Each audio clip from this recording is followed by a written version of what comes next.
Good evening, everyone. For those just joining, I want to again thank you for taking the time to be here with us virtually today. Today, we will be covering two proposed EPA actions to reduce ethylene oxide risk at commercial sterilization and healthcare facilities. These actions, if finalized, would apply to the American Contract Systems Commercial Sterilizer facility there in Terrace. I'm Rachel McCullough with the U.S. Environmental Protection Agency, and I'm the moderator for today's meeting. First, I want to acknowledge that for many of you, this is the first time you are hearing of this topic and are uncertain how it impacts your and your family's lives. And for that, we sincerely apologize. Our goal today is to introduce you to this topic by providing an overview of what it is, why we are here, and what we are doing about it. While there is a sense of urgency to today's meeting, we want to emphasize this is not the first or last time we will be here. We are here today because our mission at EPA is to protect human health and the environment, and because EPA is taking a series of actions to reduce health risks from a specific chemical, ethylene oxide, that is both a source of air pollution in America and a source of potential risk to workers who work with this chemical. Today, we'll share background information about those health risks and the significant steps EPA is taking to protect workers who are exposed to this chemical, as well as those who live, work, play, or go to school or daycare near facilities that use it. And we'll also talk about how you can get involved in providing input on EPA's actions. We understand it can be hard to learn about potential health risks you may be facing, because some of the information for how EPA is addressing this risk can be pretty technical. I want to acknowledge that this is not necessarily an easy conversation we're going to have here today. As an agency, we are committed to meaningful community engagement and discussion on what environmental contaminants are impacting communities. That is why we are here today.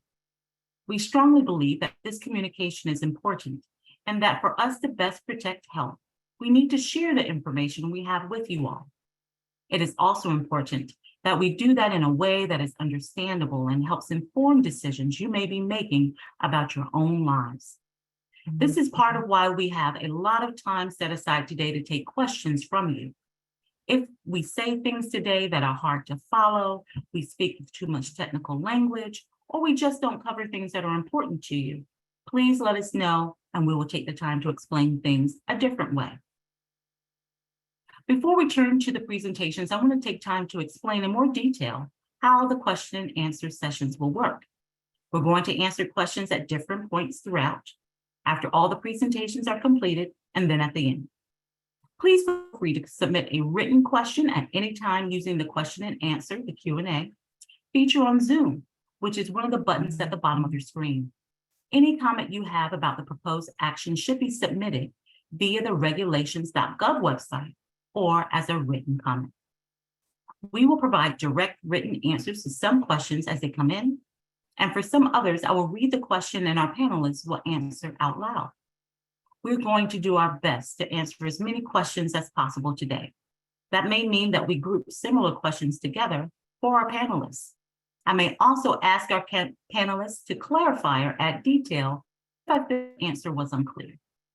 If you feel that your question is important and we didn't get to it, or if you feel the answer to your question wasn't clear or quite what you were looking for, please know you can also email us at ETO@EPA.gov,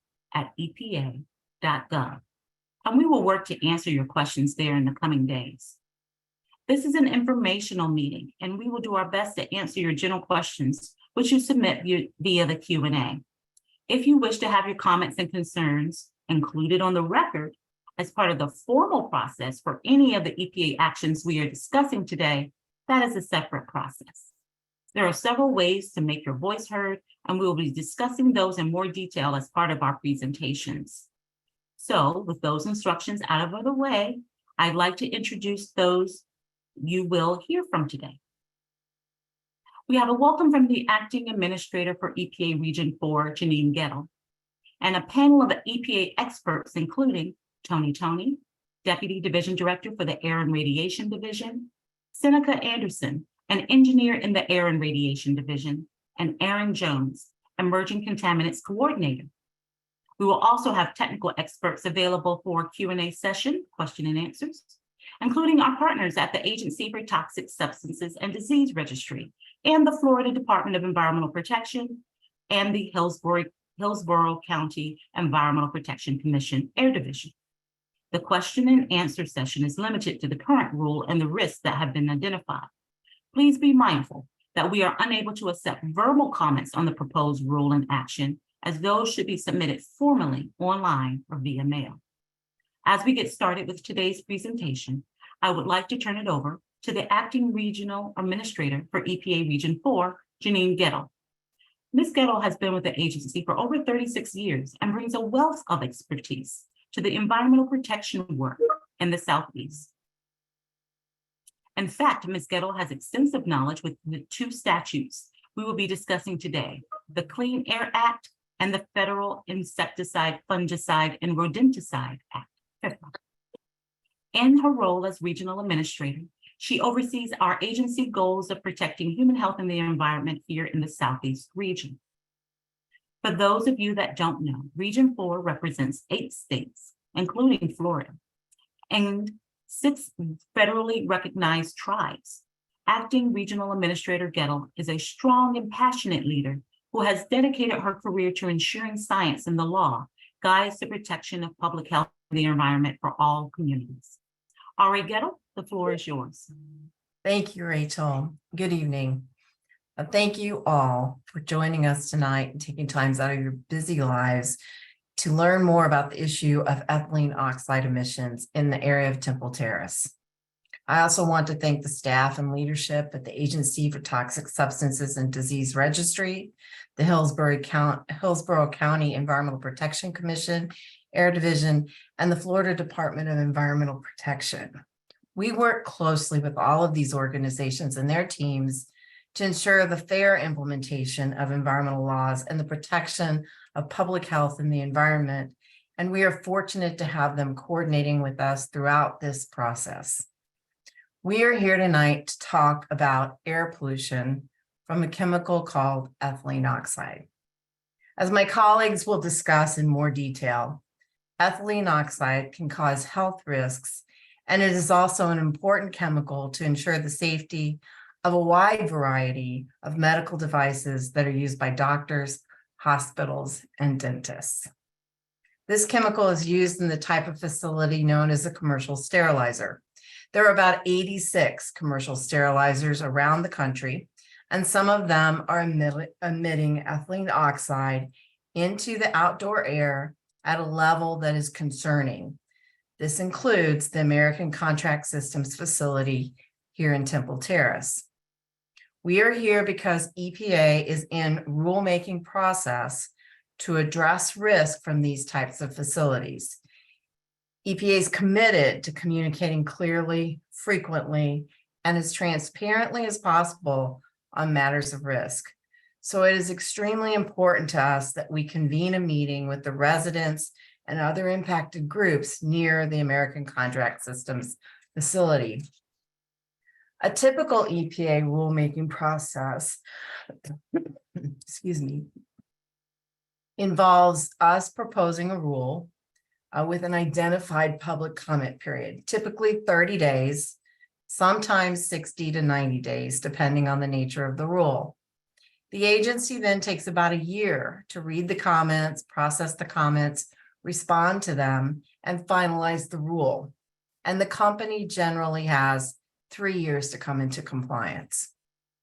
This traditional process only provides the community and public with a certain amount of time to learn about the rule and provide feedback, all during the rulemaking process. However, here at EPA, we have an unprecedented time of access, equity, and leadership. So as we began our rulemaking process last fall, EPA also began conducting early outreach to communities with commercial sterilizers emitting ethylene oxide over a certain risk level.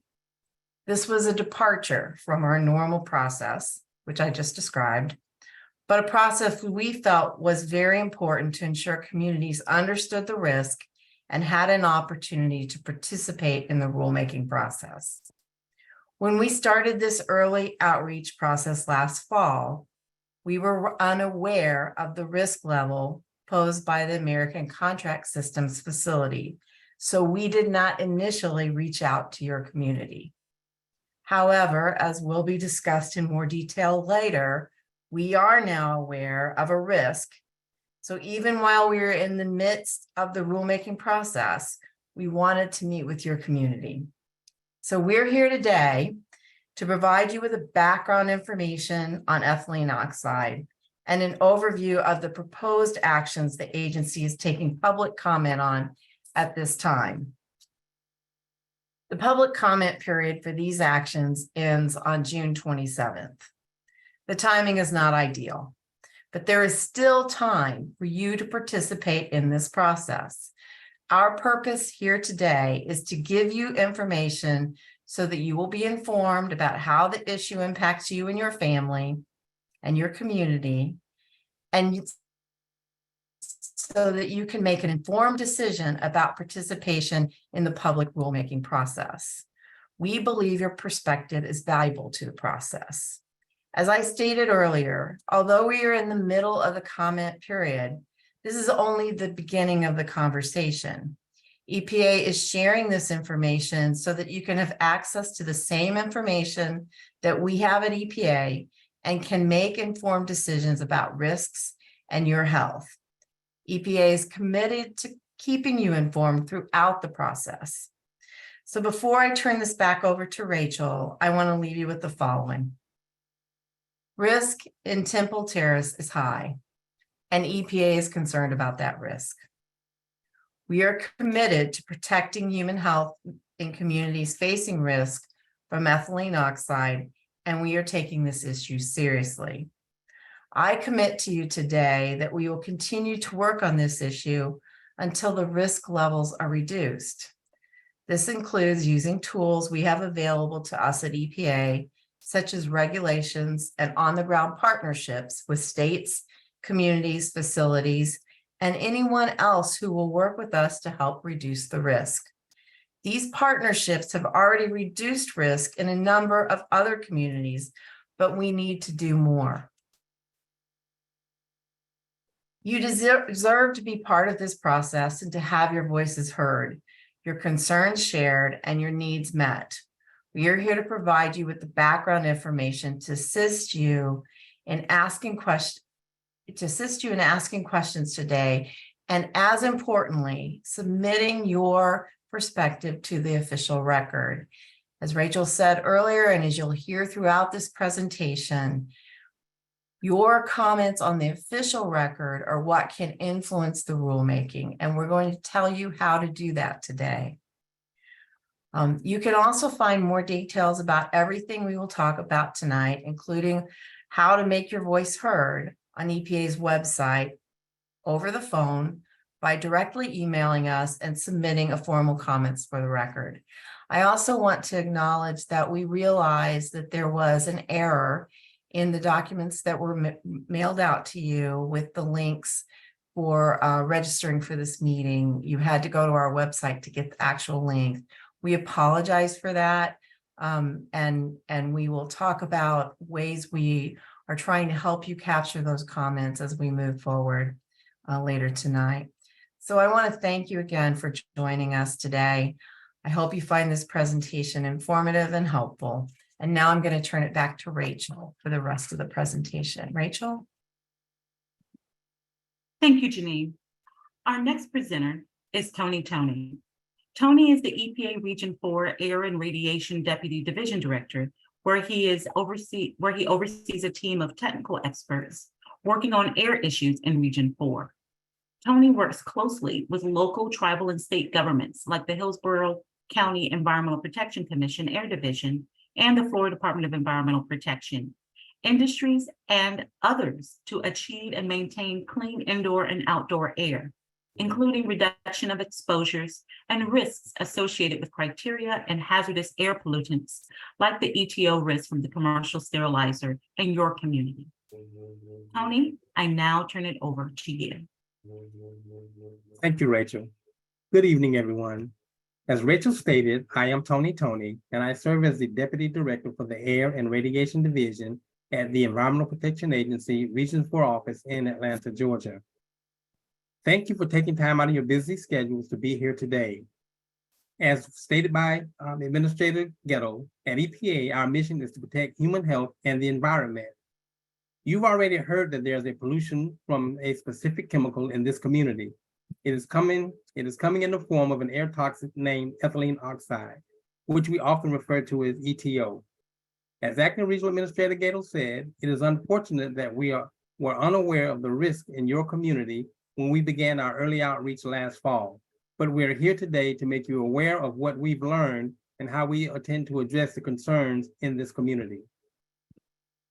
At this time, I'm going to share information on the long-term health risk posed by the inhalation of uncontrolled ethylene oxide emissions from the American Contract Systems facility located at 7802 East Telecom Parkway in Temple Terrace, Florida. Again, we're here to provide you with the background on ethylene oxide and its impact, as well as talk to you about the recent proposed EPA actions designed to reduce that risk. Also, we are here to help you understand how you can provide comments on the proposed rules EPA has issued. What is EtO? Let's review briefly what we know about ethylene oxide and its uses. Occasionally, people call this chemical by several names. So if you see or hear EtO, EO, or ethylene oxide, it's all talking about the same exact chemical. Usually, you can't smell it, you can't see it in the amounts that we find in the air near facilities or in our communities. EtO is used for two main purposes. In the chemical manufacturing process, EtO is used as a building block to make antifreeze, and in some processes, plastic bottles and other consumer goods. We're not concerned about that risk for you in this community at this time. Second, it is used for commercial sterilization industry at facilities like American Contract Systems, which is located in Temple Terrace. At American Contract Systems, EtO is used to sterilize medical equipment and supplies for the dental and medical industries. Specifically, ACS assembles and sterilizes customized surgical kits for local area hospitals, medical facilities, and veterinary clinics.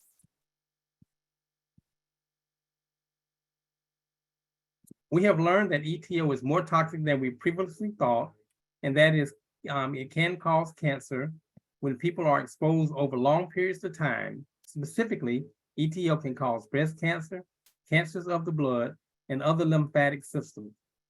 By long periods, we mean people who live near these facilities that breathe EtO 24 hours a day, 7 days a week, from birth until the age of 70. It's important for us to point out that some people are more at risk from exposure to EtO than others, either because they spend more time in the areas where there's a lot of EtO, like workers at the facilities, or it can happen because for some reason their bodies are more susceptible to the chemical. Children and babies are more vulnerable to EtO exposure, and because we know that children are more vulnerable, we explicitly consider that in our analysis.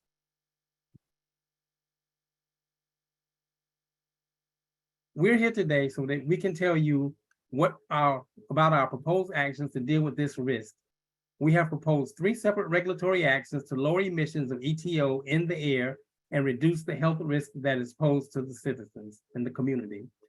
We believe the best way to reduce the risk of EtO poses is to reduce its usage and to reduce the amount that is being emitted into the environment. We have proposed more stringent standards under the nation's pesticides control law, the Federal Insecticide, Fungicide, and Rodenticide Act, or as we commonly call FIFRA. The more stringent requirements will apply to the uses of EtO as a pesticide or sterilizing agent and are designed to provide greater protection to workers and to communities. We have also proposed to strengthen our regulations that govern the air emissions from commercial scale sterilizers like American Contract Systems. These proposed changes are designed to significantly reduce air emissions from these facilities and reduce risk to the surrounding community. Also, we have proposed to strengthen our federal regulations that govern air emissions from chemical manufacturing plants. We don't focus on this proposed action today because because there are no chemical manufacturers in the community that use EtO. Seneca and Erica and Aaron of our team will be sharing more details about the first two proposed actions in a few minutes and how those proposed actions will reduce EtO usage and minimize emissions. Now I'm going to share a little more detail about the analysis we've completed and what that tells us about these facilities. EPA scientists analyzed the best information data and data available, some of which were collected from these facilities in 2021 and 2022. The EPA then combined the data along with other local information we had from weather patterns and the location of homes around the community. Using those factors, EPA was able to model the risk from EtO. I want to note that EPA's analysis only reflects the potential exposure risk related to EtO from American contract systems. So the risk that I'm sharing information about today is in addition to or incremental long-term risk of getting certain cancers from EtO that we have modeled. To estimate the risk from a given chemical, we need to know three things: how toxic the chemical is, how close the source is, and how much chemical is in the air. Also, how long throughout a person's lifetime he or she may have been exposed to that chemical. Because EPA analysis must be protective of human health, we use these estimates of how long people are exposed that they are on the extremely high end. For exposure to EtO, we are talking about people who live nearby the American Contract Systems facility. Additionally, for community exposure, we assume that people spend all of their time in the area where the risk exists. Specifically, we assume exposure for a 24-hour day, 7 days a week from the ages of birth to 70, breathing EtO in the area where this risk is located. Those assumptions may not be realistic because almost everyone leaves their home at some point, but these assumptions do ensure that we are being protective of public health for everyone, even in the most extreme situations. For worker exposure, we assume exposure 8 hours a day, 240 days a year, and for a period of 35 years. And we also take into account any worker protection that are in place, such as personnel protective equipment for PPE. The gradient map displayed on this slide is used to show the EtO risk from American contract systems. I would also like to preface that we believe there's an elevated risk to people who live near the American Contract Systems facility. But I want to be clear that there's also potential risk to people who work in these facilities or who work or go to school nearby these facilities. Now, let me point out a few things about the map. The dark orange box in the middle of the map is the facility itself. The lighter orange area is a non-residential area near the facility where the risks are high. And the blue area included in the residential is including the residential areas where the risks are at or above 100 in a million. The area of elevated risk extends from Lettuce State Park and East Fletcher Avenue on the north side to East White Way Drive and the Temple Terrace Family Recreation Complex on the south, and then from Bridgewater Boulevard to the west and past Arbor Island Boulevard and Unicorn Road on the east. That's the area that we're talking about in this blue area. The darker blue shading reflects higher risk and the light blue shading supports lighter risk, albeit it's still over 100 in a million. Note that as you move away from the facility, the blue shades get lighter, meaning that the risks get lower. I want to note that there's some uncertainty in these estimates as both operations at the facility and weather can change, but these are the best health protective estimates we have available to us. At EPA, we use 100 in a million as our benchmark for identifying whether risk levels are considered higher and are of concern to EPA. When we say 100 in a million, we are saying that we estimate EtO exposure could contribute to the increase of 100 cancer cases if 1 million people were exposed at that concentration level for 24 hours a day, 7 days a week, from birth to the age of 70. We start our calculations at birth because we want to make sure that we are protective of the children. Under the Clean Air Act, we focus our risk on people and where they live. We also are concerned about risks to workers and others who might spend part of their time in the light yellow or non-residential area and in the facility itself. But for this analysis, the EPA is focused on modeling risk for the residential areas only. We will share more on the actions the EPA is taking to address risk to workers and others who spend increased time in the non-residential areas near the facility in just a moment.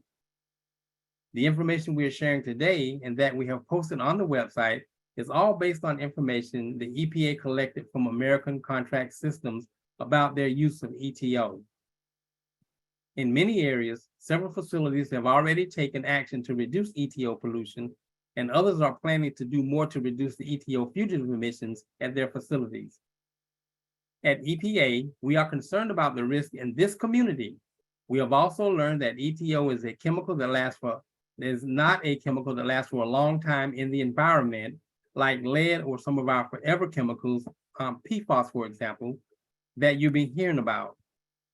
This means that by reducing the amount of EtO coming out of this facility, it will reduce the risk to the neighboring communities right away. Again, our focus today is on the American Contract Systems that are located at 7802 East Telecom Parkway in the city of Temple Terrace, Florida. The facility has been using EtO to sterilize surgical kits and medical supplies and equipment since 2010 at this location. I want to thank you for your attention today. At this time, I will turn it back to our moderator, Rachel, and she will share some additional information, and we will move on to the next part of the presentation. Rachel? Thank you for that information, Tony. For those who are just joining us, you can use the Q&A button so that you can privately submit questions. If you are having any trouble accessing the features in Zoom, please reach out using the Q&A feature. If you are listening on your phone and cannot access the Q&A function, press *9 to let us know you're having technical issues. Once we identify you by the last 4 digits of your phone number, press *6 to unmute. At this time, we're going to continue on with our next presentation. I'll now turn things over to Seneca Anderson, who will be providing information on the proposed rule for commercial sterilizers who use ethylene oxide.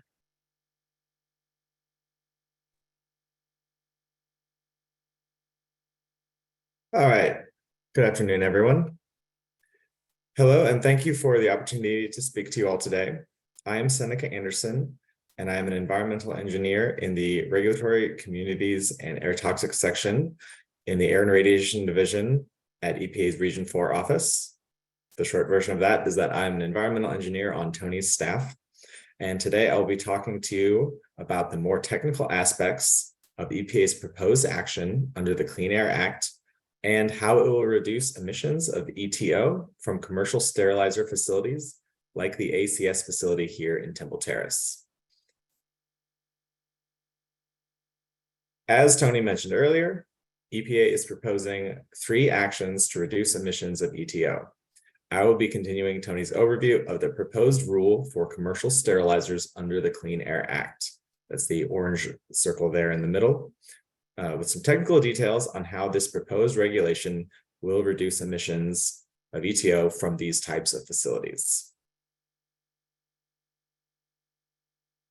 Next slide, please.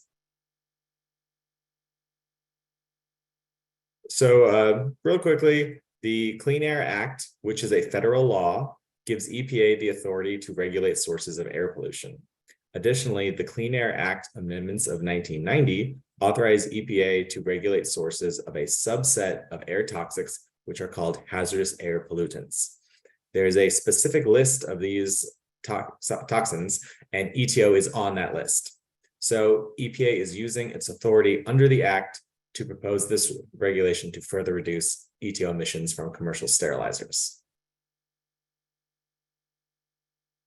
All right, first, I want to provide a little more national context. There are currently 86 of these commercial sterilizers operating in the country. You can see where they are located on the map here. When the rule was proposed in April, 24 facilities were identified that EPA anticipates to have the highest level of risk. The blue dots on the map show the locations of the sterilizers that we anticipate to be the highest risk. ACS is one of those facilities with the highest level of risk, and that's why we are here today. As Tony said, we are focusing the conversation here on this facility today because we believe there is a higher risk to people who live nearby, as well as to people who work at the facility or who work or go to school nearby. EPA considered all 86 of these sterilizers when we developed solutions to reduce emissions in our proposed regulation. And I do want to clarify a point that was made earlier. This facility has been operating in this location since 2016. It was operating since 2010 to 2015 at a different location. Okay, now where this pollution is coming from within the facility is important so that we can understand how solutions can be put into place to reduce the risk from ETO. There are two types of ways that ETO can leave a facility. The first is that after ETO is used to sterilize objects, it gets sucked into a control system. These systems actually clean ETO out of the air and capture it or break it down so that the ETO released is a much smaller amount. This type of emissions coming out of a facility is called controlled emissions. The second type of emissions is from ETO that doesn't get sucked into a control device. It is ETO that escapes through other places like leaks and gaps or windows and doors. This escaping ETO is often called fugitive emissions because it is not captured by any control equipment. Unfortunately, fugitive emissions are not covered under the current regulation because when that regulation was written, the importance of fugitive emissions was not well understood.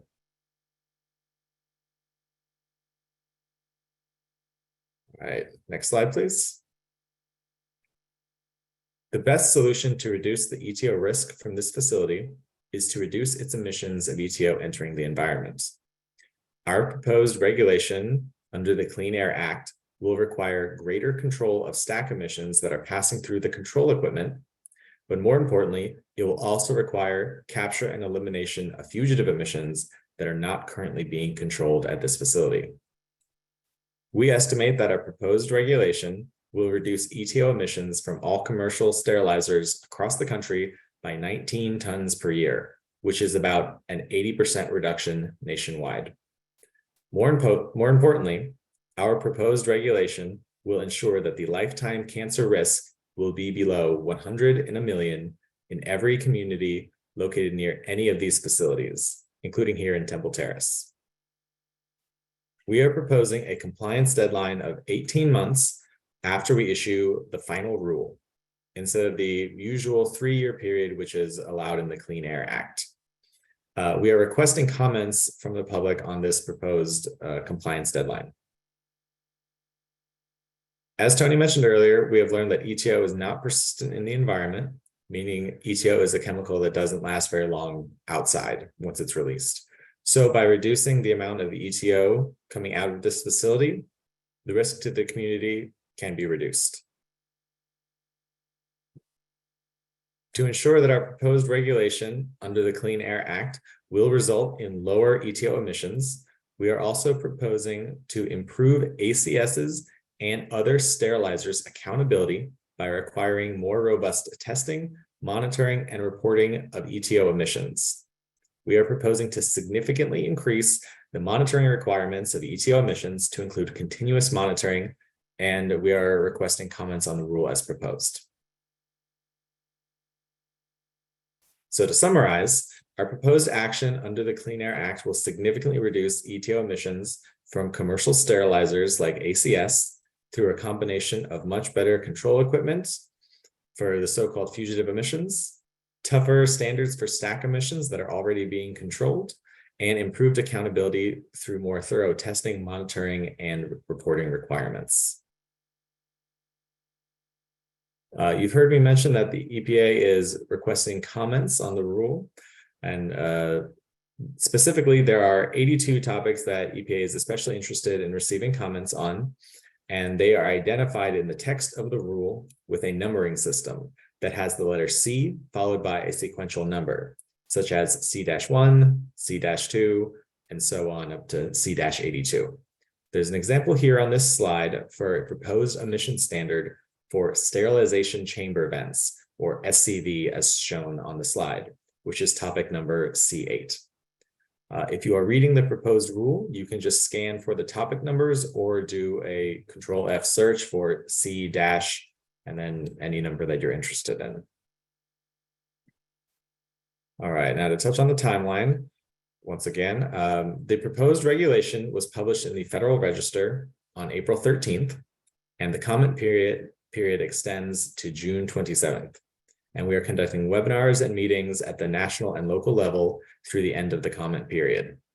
We expect to issue our final rule within 1 year of the end of the comment period, and we are proposing a compliance deadline of 18 months once the final rule is issued.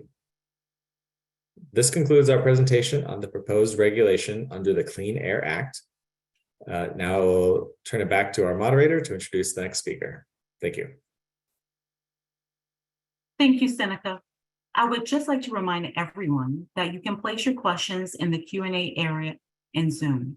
We are also offering the opportunity at the end of the meeting if you'd like to speak and ask your questions then. Now, we're going to transition to Aaron Jones, the Emerging Contaminants Coordinator in EPA Region 4. Aaron is here to talk with you today about EPA's proposed actions to address EtO under our EPA Office of Chemical Safety and Pollution Prevention. Aaron? Thank you, Rachel. I'm glad to be with you all this evening. And again, in my role as the Emerging Contaminants Coordinator in our region, a lot of my work focuses on the evolving issues that reflect the newest and the best science available to EPA. So it's the space that we're in right now, where we have taken the newest toxicity data on EtO and are in the process of setting policy and regulatory steps to ensure protection of human health and the environment. So once again, this slide is reminding us of those 3 actions EPA is proposing to take to address EtO. And specifically, I'll be talking to you about the first action in the yellow circle. So this action, if finalized, will apply to anyone who uses EtO as a sterilizer, and that includes, but it's not limited to, commercial sterilizers such as American Contract Systems, and it also includes locations such as healthcare facilities. So while EPA regulates EtO under a number of different environmental laws, the agency's current efforts to reduce this chemical's risk fall into 2 main categories. EtO is the air toxic under the Clean Air Act, which my colleagues from our air division just spoke about, and EtO as a pesticide under the Federal Insecticide, Fungicide, and Rodenticide Act, or you'll hear me call that FIFRA going forward. So I'm going to talk to you about that rule and that action under FIFRA. When ethylene oxide is used to sterilize products, it is considered to be a pesticide under federal law. So that's what gives us the authority to address EtO under FIFRA. As part of our mandate under FIFRA, EPA's Chemical Safety Office reevaluates existing pesticides as part of our registration review program. So we reassess the safety of each currently registered pesticide every 15 years as part of our risk assessment process. And we take any needed steps, or what we call mitigation measures, to address any risks that we find. And the way that we do that is generally not by proposing rules the way that our air office does, but by proposing changes to what is essentially a license or the label that defines how a pesticide should be used. And we do this in a proposed interim decision, or PID for short. So you may hear me talk about the PID action. In April, we used our authority under FIFRA to propose a comprehensive set of new mitigation measures to protect people facing long-term exposure to this dangerous chemical that is known to increase the risk of certain types of cancer. Our proposal would protect both workers who are exposed to EtO on the job, as well as people who live, work, or go to school or daycare near sterilization facilities that emit EtO. The proposed actions would be applicable nationally to anyone who uses EtO as a sterilizer. So not just the commercial sterilizers treating medical devices, but again, all facilities that use EtO to sterilize things. This includes some healthcare facilities and facilities that sterilize dried herbs and spices to prevent illness caused by Salmonella and E. coli. Our proposal reflects significant coordination with the Food and Drug Administration, the Centers for Disease Control and Prevention, and the Occupational Health and Safety Administration to deliver risk reductions while maintaining critical sterilization capabilities. The actions we've proposed are driven by the latest available science, and including that new agency analysis showing that risks to workers who sterilize products over the course of a 35-year career are more significant than we had previously thought. So first, we're proposing to prohibit the use of EtO where it's not needed because effective alternatives exist. And this includes its uses in museums, archival settings, beekeeping equipment in North Carolina, cosmetics, and musical instruments.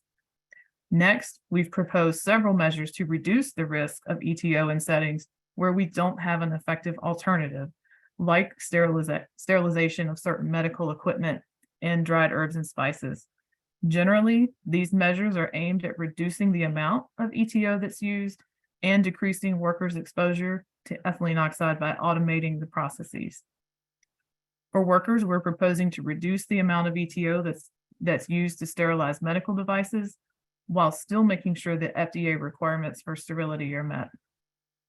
Our proposal includes requiring engineering controls such as automation, separating the HVAC systems between offices and EtO sterilization areas, increasing ventilation in EtO storage areas, and other emissions capture technologies so that we can reduce exposures to workers during the sterilization process. And we're expanding personal protective equipment, or PPE, requirements to ensure that workers in sterilization facilities wear PPE during certain tasks of the sterilization process where EtO exposures could be higher. In addition, we're setting a new requirement that all workers in a facility wear PPE when EtO concentrations exceed 10 parts per billion, or ppb. And that's based on real-time monitoring, even for employees in the facility who aren't directly working with EtO. So 10 ppb is the lowest real-time concentration of EtO that can be quantitated in a commercial sterilization facility using today's technology. We're also proposing new engineering controls for healthcare facilities that sterilize medical equipment, such as negative air pressure in rooms containing EtO sterilization devices, and the use of abatement devices that will remove EtO from exhaust air and reduce the discharge to the environment. And these are just a few examples.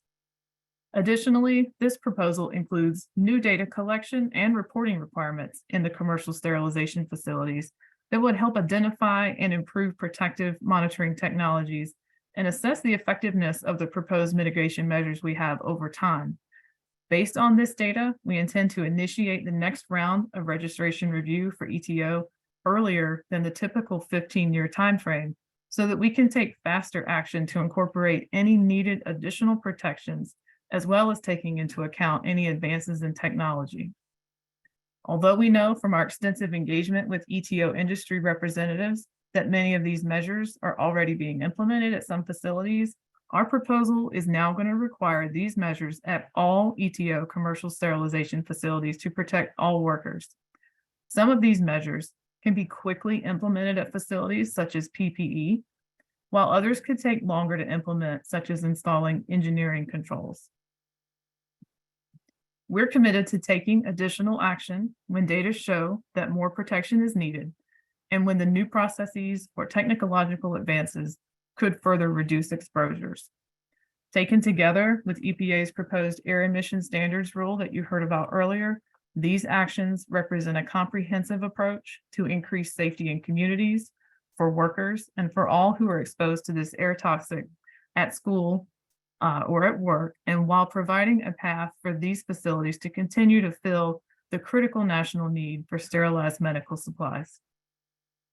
So moving forward, we're encouraging stakeholders, including community, industry, and public health leaders, to participate in the public comment process as the agency strives to reduce the risk from ETO. The public comment for this action also closes on June 27th, and in a moment, we'll walk everyone through the details about how to learn more about the process and how to make comment. So once the public comment period closes, it typically takes EPA about 1 year to address the comments and make any proposed decision that we have now final. And we'll publish that interim decision at that time. Depending on the protective measure, again, it could take 1 to 5 years for facilities to fully comply, depending on whether it's PPE or engineering controls. The timeline for the implementation of each measure is something that we are taking public comment on as part of the open public comment period. And throughout this process, we'll continue to work to ensure that the public, especially in impacted communities, has access to the information they need to make informed, independent judgments about risk and to increase public involvement in the regulatory process. Now back to Rachel to see and allow us to address any questions that you may have on the risk or the 2 actions that you just heard about.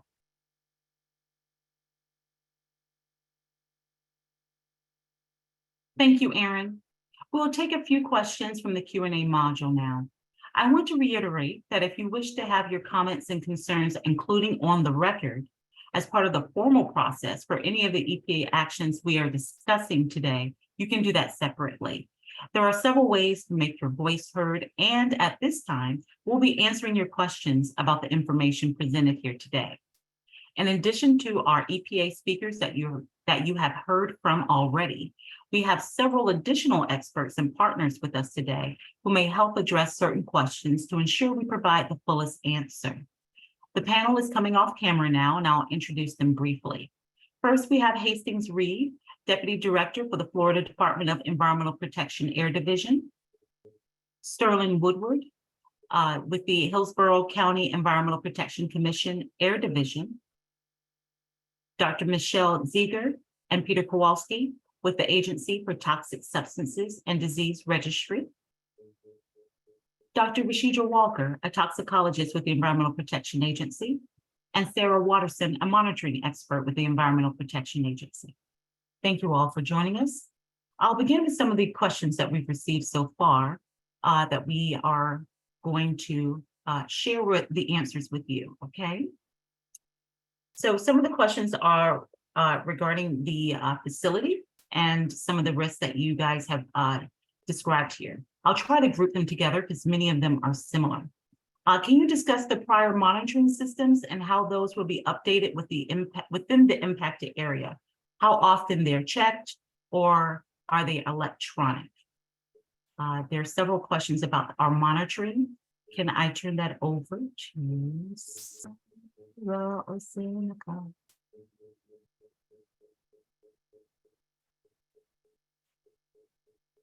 Sarah or Seneca, would you like to address the monitoring that's being done, or FDEP? This is Sarah. Based on the questions, we can determine who would be best to respond to those. Okay, that'll be great. Are they in the Q&A? Yes. Can you discuss the prior monitoring systems and how those will be updated within the impacted area? How often those are checked? Are they electronic? Do you have data that you can share? That was another question. Seneca, do you want to respond in terms of the facility? Yes, thanks.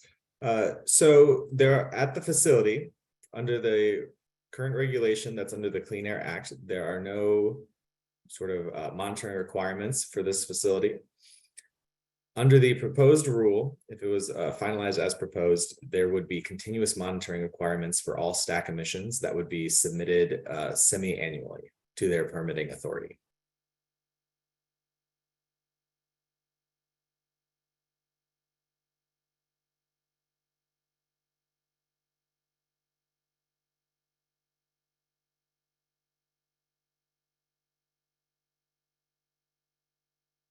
And if you'd like, I can briefly expand on that there is also no monitoring that's done in the sort of ambient or community or what's called fence line. And there's a number of reasons for that. The technical challenges with that type of monitoring are numerous, whereas the type of technology that is used for monitoring of stack emissions is a lot more robust and the environment is a lot more controlled, and EPA feels a lot more confident with those numbers. And so that is why the monitoring is required at the stack.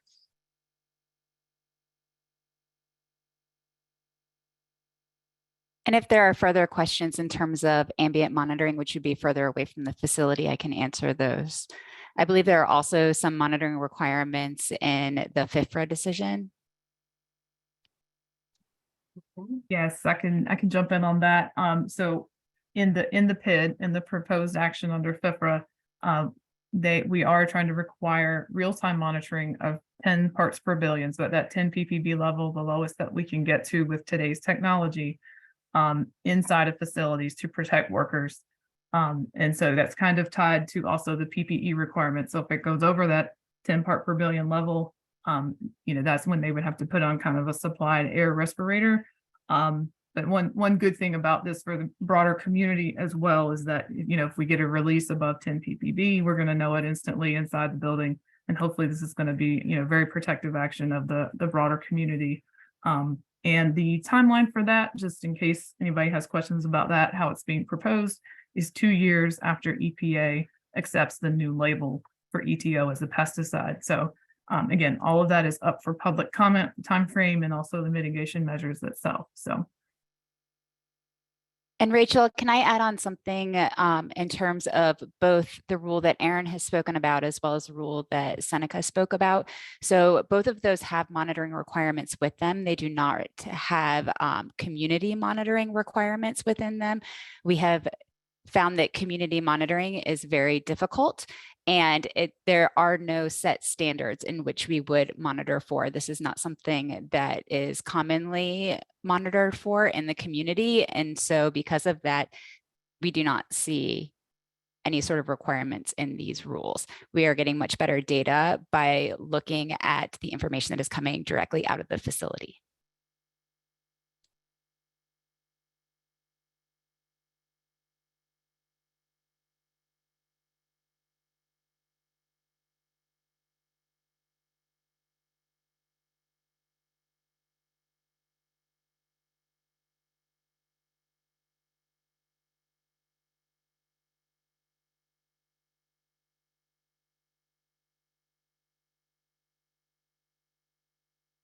I think maybe Rachel is not. Yep. Maybe. Yes, so good evening. My name is Brandy Jenkins and I am the Public Affairs Director for EPA Region 4. We will go ahead and continue our Q&A section. I'm going to turn to the chat right now. There's a question in here regarding the status of discussion with American Contract Systems to compel them to quickly implement voluntary emissions controls, improved monitoring, and public reporting while proposed amendments to NESHAP await enactment. I'm going to turn this question over to our colleague with the Florida Department of Environmental Protection, Hastings Reed. Hastings. Thank you, Brandy. So the ACS facility is in the process of installing controls that will substantially reduce the emissions that EPA has modeled. They've been in the process of installing those controls, and we expect that they should be in place within about a month, plus or minus a week or two. That's the latest that we've heard from ACS. Okay. Thank you, Hastings. The other question that I'm going to give over to you is a question from Mr. Jonathan Forbes. Is the release cycles during a specific day time during the week or month continuous? The way that the sterilizer / aeration chambers work is that the cycle is quite long. It takes about 60+ hours with the material, and there's kind of a slow off-gassing that happens. So I would expect from the facility, it's a fairly continuous stream of emissions. But it uses less than 2,000 pounds of EtO per year. And so, a rough estimate would be about 5 pounds per day is being emitted from the facility, kind of as a slow, steady amount. Okay, thank you for that, Hastings. Since you're on a roll, I'm going to keep it going. Can we get copies of any monitoring data and permits with associated specific conditions, if any, from the reference facility to conduct our own independent assessment? The department maintains public records through its Oculus system where you can find the permits and all the documentation that we've received from the facility. So all of that stuff is available through our Oculus system, which has a public interface. Okay, thank you for that. And so at this time, what I would like to do is we have a hand raised, and so I would like to turn to that here in the room or on the virtual room. So if we could go to, and I'm sorry, I'm trying to pull up that view. Our hand raised. It's Kathy Baker. And Thank Kathy, you, we can Laura. hear you. Ms. Baker.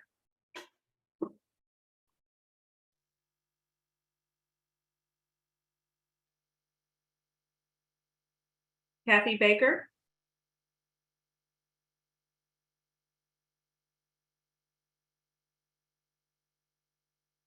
Okay.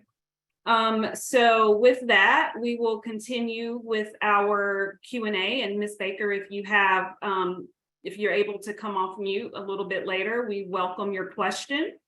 Another question from the chat. What will be done to compel ACS to quickly implement emission controls, and how will they be monitored? Will that information be accessible to us residents? Hastings, I'm going to start with you, but we may want to finish up with just some additional information from Seneca. Yeah, as I said a moment ago, the facility is in the process of voluntarily installing controls. So the emissions controls that this rule will require, are not yet, the rule isn't final. So we don't know exactly what's going to be required, but the facility has the controls on site and is in the process of installing them voluntarily. Hopefully it'll be installed, in the not too distant future. Okay, thank you. Seneca, did you want to add anything to that based on the proposed rule? Yeah, I'll just add that the proposed compliance deadline that I mentioned is the maximum amount of time that a facility needs to have controls installed. However, there is nothing stopping them from going ahead with those controls sooner. And so EPA is encouraging all facilities to be as proactive as possible. And so, we definitely encourage the steps that the facility has already taken to install controls, and look forward to seeing them come online. Okay, thank you, Seneca. We have another question in the chat. It is from Mr. Wyatt Metcalf. We want to know how dangerous it is to live here. Some of us have lived here many years before this company showed up. No one warned us of any danger before we bought our forever homes and grew our families. Why can't this company operate in a less populated and less environmentally sensitive area? How do we get them to move? Thank you for that question. What I would say is EPA does not have any role in zoning choices, and we recommend speaking with your local zoning board and officials. Thank you for that question. The next question in our Q&A module: when you say risk in Temple Terrace is high, how high compared to limits? I am going to turn that question over to Dr. Rashidra Walker, please.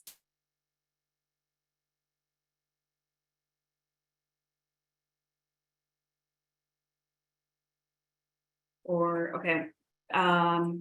So we may be experiencing some technical challenges, so I will turn that question over to Seneca Anderson with EPA.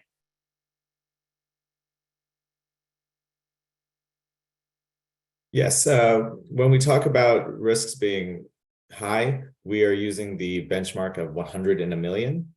And so at the ACS facility, the modeled risk that we have seen is above that.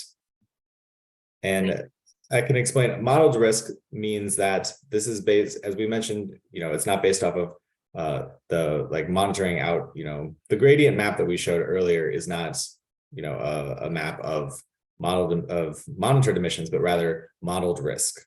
And as we said before, we think that that is the best way to get data that is protective of human health by combining source-specific emissions information that or ETO usage, along with local weather data, the meteorological data, as well as even just the configuration of like the height of the stack coming out of the building. So all of that is taken into account when coming up with the modeled risk number. And based on that modeling, it was determined that there was risk higher than 100 in a million, which is what we consider our threshold for action. All right. Thank you so much for that, Seneca. And that does go along with the next question, which is some agency must have monitored the exposure levels. Can we see this data? Again, modeling data was used to represent the level of the risk level from this facility. Okay, our next question is there a gradient risk that reflects age and proximity to the sterilization facility? My family has lived here for 5 years, and both of my children, 6 and 8 years old, now have been hospitalized for non-viral related respiratory issues in the past year and a half. I am going to turn that question, if Dr. Walker is not on, I will turn that over to Dr. Michelle Ziegler with ATSDR. Hi, good evening. As Brandy said, my name's Dr. Ziegler, and I work with ATSDR and here to help answer health-related questions. As far as the gradient risk, Brandy, I'll let EPA speak to how the risk was determined. I think some of that information has been given in previous answers. Having 2 young children with respiratory issues is certainly frightening, and we do empathize. I'm a pediatrician by training and an environmental health specialist beyond that. But what the EPA has modeled as far as the risk in the community would not be ethylene oxide at levels that could cause acute respiratory type of issues. And so we would not expect those type of issues from the modeled risk that has been determined. Okay. Thank you so much, Dr. Ziegler. And as a follow-up to that question, it is just that this questioner lives in one of the homes closest to the facility. And as you saw from the gradient map, the closer you are to the facility, the higher the risk are at that level, at that point. And then has Dr. Walker joined us? Does she have anything to add?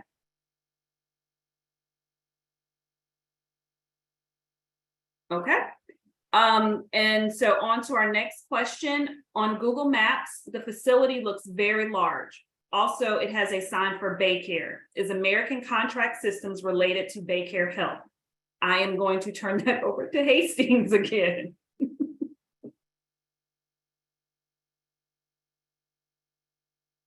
I believe that, ACS works for Baycare in providing sterilized medical equipment for their use. Thank you. Let's see. Some of these questions are still related to the monitoring. And again, modeling data was used to estimate the risk here at this facility. It's a more representative number versus the monitoring.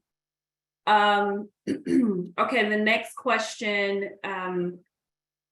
Do you know if the ambulatory surgical center operated by the Florida Orthopedic Institute and Telecom emits ethylene oxide?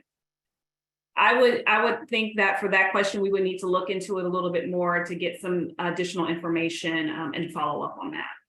But thank you for that question. The next question, how many people work in this building and are exposed to fugitive emissions? I don't know if we have that level of detail, but I will turn it over to Sterling Woodard with the Hillsborough County. I believe there are about 31 employees when we were out there. I think it was on May 31st. Thank you for that.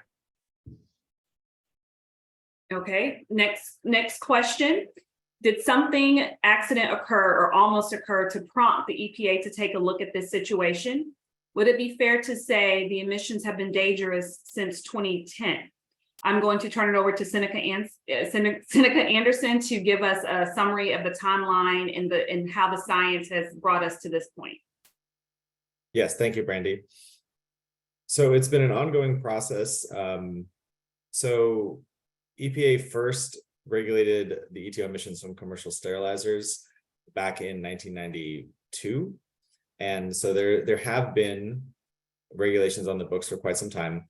However, under the Clean Air Act, EPA also frequently revisits its regulations and updates them as necessary, and does new science, continuously looks at the data to further update and strengthen its regulations to make sure they're always protective of human health. So as part of that, ongoing science and research, in 2016, EPA published a study finding that the risk from EtO was much higher than previously thought, especially because of its ability to cause certain types of cancers, such as breast cancer and lymphoma and cancers of the blood. So because of that data that was published in 2016, in the following years, EPA did what are called risk assessments, like nationwide risk assessments. And that pointed to the potential for EtO to be causing elevated risks around the country that had not been previously captured based on doing this analysis with the old numbers. And so by doing this assessment, that prompted the need to revisit a number of regulations. We presented some of them today earlier, such as the FRFRA law that Aaron spoke about and the chemical manufacturing sector that was also mentioned, but we didn't touch on that because there are none of those types of facilities here. But then it also brought us to revisit the commercial sterilizers rule. And EPA decided that it needed a lot more information to be able to properly do its analysis. So in 2019, there was the first round of information collection requests. And then based on this data, EPA submitted another more thorough information collection request in the fall of 2021 to every single sterilizer facility in the country.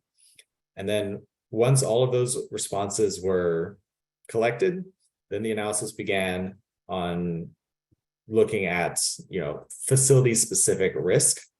And that is how we came to start looking at each facility and the risk.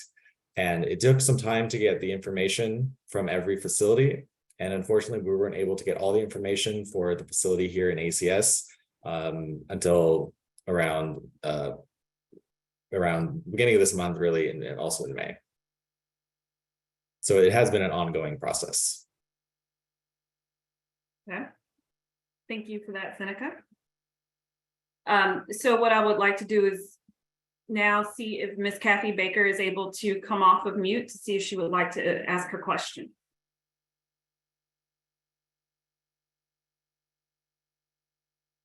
Okay, we will continue on.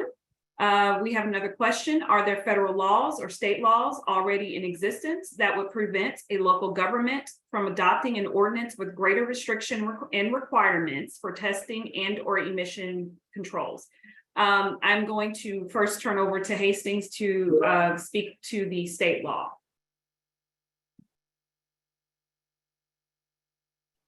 The Florida Department of Environmental Protection implements the Federal Clean Air Act and its regulations. So when EPA's regulations say X, Y, or Z is required, that is what we implement. Okay. And Hastings already referred to the Clean Air Act, which is our statutory requirement to implement these regulations. So I don't know if anyone else from EPA wants to add to that, but the Clean Air Act is our guiding statute for these regulations.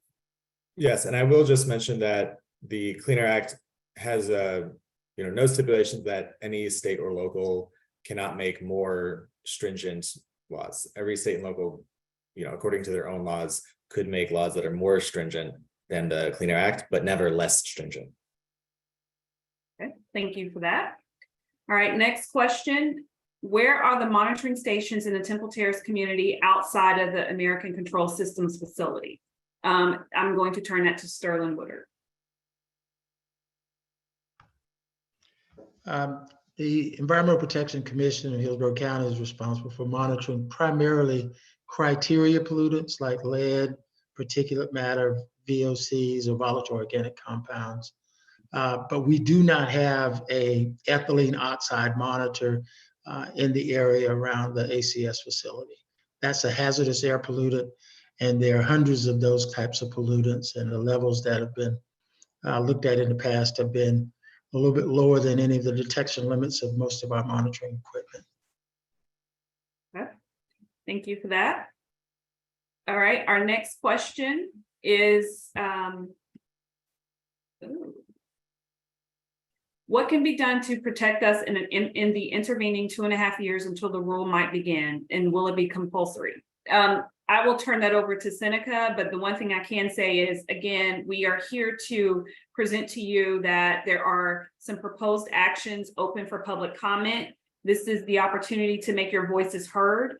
We encourage everyone to make a comment. If you have comments on the compliance timeline, please, please, please, we urge you to do so. Seneca?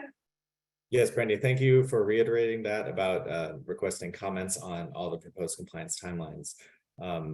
It also has been mentioned, the 18-month compliance window after the rule is finalized is only, the maximum amount of time that a facility can wait before coming into compliance. We definitely encourage, all facilities across the country to take as many proactive steps as they can. And we have heard that, we have information that ACS is taking those steps, and, we encourage this and, hope that they can get everything running as smoothly and as quickly as possible. And, EPA is here to help, along with, all the state and local programs, definitely encouraging this. So they're working to do it. And Hastings has mentioned, their timeline, and I can turn it to him if he wants to touch on that anymore. And then I would also turn it to Aaron to talk about the compliance timeline for the Fit for Action. The 18 months after the rule is finalized is specifically for the Clean Air Act regulation that I have talked about.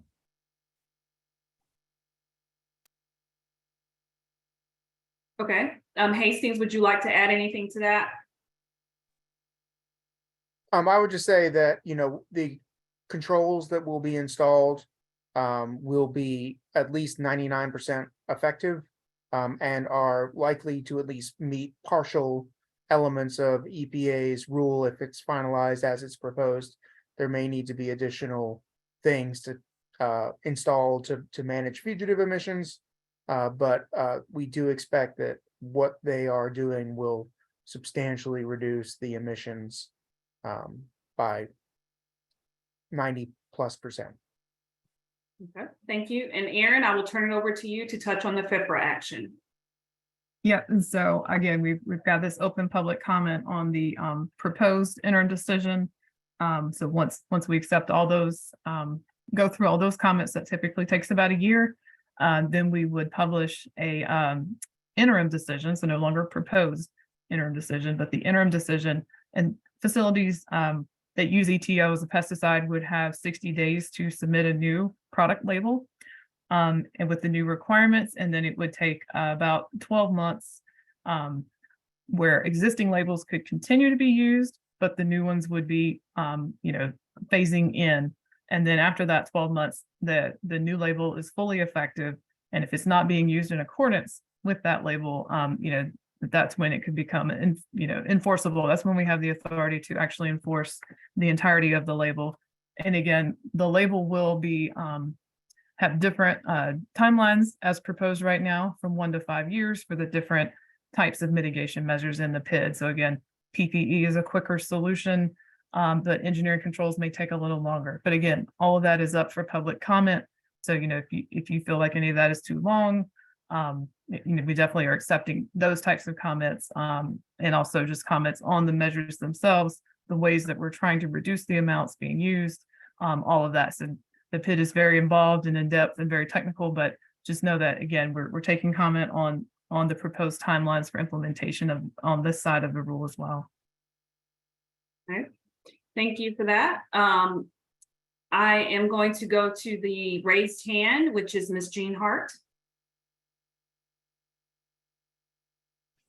Yes, this is actually her neighbor, Rochelle. I was able to use her link. Thank you. Hi, Rochelle. So I have the children, and I realized that this information regarding ethylene oxide being more hazardous than previously thought is a result of the gathering of information and statistics. Being in an area of known exposure, is there going to be some sort of form where we are able to submit our own personal information in order that the information going forward might be more accurate, and that we might be able to follow it and stay current on that? Okay, thank you for that. Seneca, do you want to address that one? Yes, and then for questions about, if there's any questions about sort of risk screening or anything like that, I would turn that over to Dr. Ziegler with ATSDR. But when the rule is published, that will be made public, and all the requirements will be public. And then going forward, they will be required to submit, the facility will be required to submit semi-annual reports. And as Hastings mentioned earlier, all the information and reports they collect are put online on their Oculus system. And I could turn it to Hastings if you wanted to talk a little bit more about that than what he'd previously said. Yeah, I think what I'm wanting to do is have the opportunity to provide information in order that we would have a wider information pool. Well, Seneca can touch on that, but I think, Rochelle, one of the avenues would be to submit the information formally for the docket, because every single submission is read and reviewed and analyzed for completion of this or finalization of this rule. And so that would be definitely an avenue to submit that information. Seneca, did you want to add to that? Yes, what you said, any information can be submitted during the public comment period to be part of the rule development. But if you're talking about medical info and kind of that type of Yes. screening, then I would defer to Dr. Ziegler to answer that question. Yeah, hi. And what I think you're getting at too is some type of registry, basically. Is there going to be some type of registry that records this information or that you can submit the information to? And not that I'm aware of. I think one of the most important things from a medical perspective is to really be vigilant with the children's checkups. And at this point, they are probably yearly. But if anything comes up in between those checkups, to definitely make sure you're getting in touch with the children's healthcare provider to have a visit. Keeping up with the health screenings is going to be really important too. So any recommended screening. And then I just want to take this opportunity as well to make folks on the call aware of a couple of resources that may be helpful with respect to health effect related issues or concerns of developing health issues, and talking to your doctor about those. You may find that a lot of physicians or healthcare providers may not know very much about ethylene oxide or its health effects. And so we do have a resource called the clinician brief that you can bring, and we'll put these resources. I think Brandy, you're able to add, or Laura's able to add those links to the resources. Yeah. So this is a resource that you can actually bring to your healthcare provider or bring it to their attention. It is online. There is a PDF where it can be printed out, and it can help the healthcare provider address questions that may come up with respect to ethylene oxide. We're here also, we have a mailbox. It's ETO@cdc.gov, and we're here to help answer health related questions that folks may have. And then we also have a network of experts around the country that specifically specialize in environmental issues with respect to children's health or reproductive health. And that's called the Pediatric Environmental Health Specialty Unit. That's up on the screen there, or PACU for short.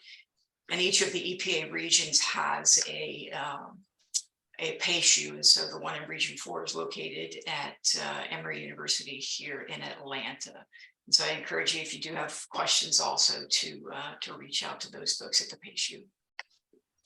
But no, I mean, to go back to the original question, Brandy, no registry that I am aware of, or record keeping that I'm aware of. Okay. And Rochelle, the one thing I'll add is we have contacted or reached out to the Florida Department of Health, and we anticipate that we will be meeting with them and just having some discussions on anything that they may be aware of, and we will absolutely loop in Dr. Ziegler with ATSDR in those conversations. Thank you so much. Okay, thank you for that question. So I'm going to, we have a question regarding our benchmark threshold. So how does the 100 in a million benchmark apply over an affected area? Is it an average over the designated geographical exposure area? And how does that vary within this exposure region? I'm going to check one more time to see if Dr. Walker is on and able to answer that question.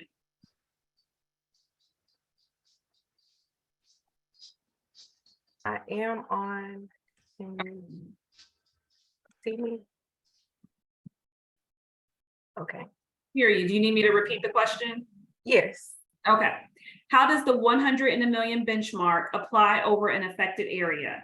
Is it an average over the designated geographical exposure area? And how does that vary within this exposure region? I'm gonna need help. Sarah, are you aware of the modeling that they use for Seneca?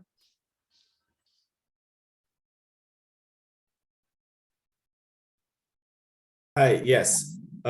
As was previously mentioned, the gradient map is used to illustrate the modeled risk, with the darker blue being the higher level of risk, and then the lightest blue being 100 in a million.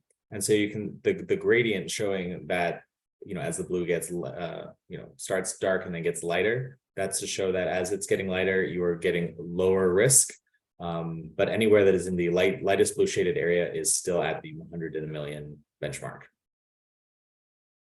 Okay. And to add to Seneca's response, you can see that the darkest blue is closest to the facility. This model takes a number of things into consideration, such as wind speed, topography, other things. And so we have similar maps for other sterilization facilities that we have seen throughout the country. That map was provided previously, showing some other facilities that are considered higher risk. And so those all look different depending on specifically where the facility is located. And that's because there are a lot of very specific inputs related to the area that goes into this model. Okay, thank you, Seneca and Sarah. So moving on, we have a question about the statistical model that was used to assess the risk. The question is, can we see that model and its inputs and outputs? Seneca, you can correct me if I'm wrong, that information would be part of the rule docket information? You are correct. Okay. Yeah, that information can be found in what is called the public docket, which is the collection of documents and data that the EPA used to make this rule. And we will be showing you just in a bit how to kind of navigate to that that docket number and the information that's included. And we, just as a reminder, we do have one additional portion of tonight's presentation to get to, but we do recognize that there are a lot of pressing questions and that we want to answer as many of them as possible while we have you all here this evening. And we do want to be respectful of your time. So I'm going to go through a couple more questions and then we'll finish up with our last presentation and then go back to do a little bit more on the question and answer. The next question, and I'm going to turn this one to Sterling Woodard. Is American Contract Systems the only organization occupying this building, or are there other tenants? My understanding is that Baycare owns the building, and to my knowledge, based on the inspections that we've gone out on at the facility, the ACS is the only other tenant, the only other occupier, but I would not know that for certain. Okay. Thank you for answering that question. And then another question, was there a similar company operating in this area before ACS? Sterling, do you have a sense of that? Not to my knowledge, no. Okay. Another question, what can a local government do while waiting for the EPA to go through its process? You know, in terms of what specifically a local government can do, and if any of my colleagues want to chime in, I would just suggest that as we're going through the process, EPA is available to meet with local governments to again speak to what the rule is proposed as tonight, as well as some of the background and how we got to this point, just to increase understanding, because we do know that this is a late breaking topic for all of you, and we want to be able to spend the time necessary for you to understand what is going on and what is being proposed. Do any of my colleagues want to add to that?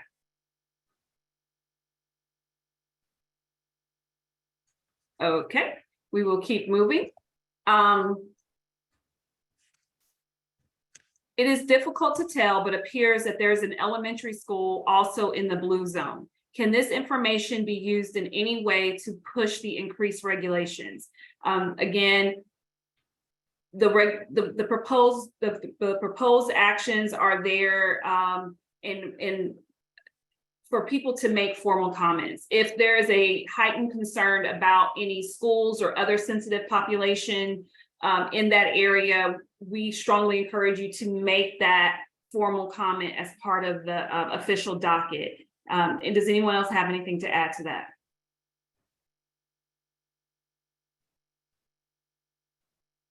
Okay.